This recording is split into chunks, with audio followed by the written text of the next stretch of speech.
So, if we look at the news these days, we see a lot of tension and conflict. He puts the blame on the adults in the situation. Today for the U.S. Supreme Court to hear arguments over President Trump's travel ban. And in that sense, I think you reach a point where, you need to move on. We see lots of people expressing opinions, but not necessarily listening to each other. This is one organization, I think, that really aims to get the voices and the issues of marginalized communities and Muslim communities out there in a way where they convey real caring and concern for the other people that they're talking to, instead of just focusing on expressing their own opinions. Critical Connections is necessary. Bridge building. Thought-provoking. I see Critical Connections as an organization that is dedicated toward improving understanding and connections among different communities, particularly in Western Massachusetts, but even beyond that.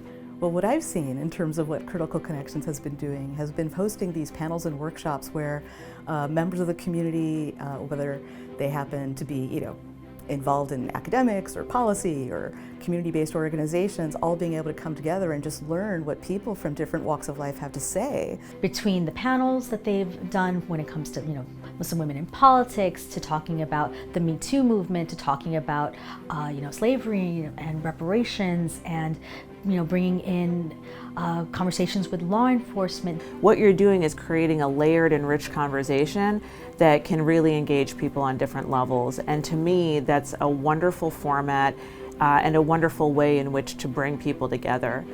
I think that the model with which Critical Connections operates is a really good model for having dialogue on a larger scale. And the reach of those conversations through online accessibility and whatever else are ones that should be nationwide conversations if they are not already. And I think Critical Connections is one of those organizations that can help facilitate this kind of conversation elsewhere. And it helps kind of start the conversations that when you meet people later, you can keep that conversation going. I would hope that organizations around the country are looking at them as a model for how to replicate this kind of conversation in their own local communities. So I love Critical Connections.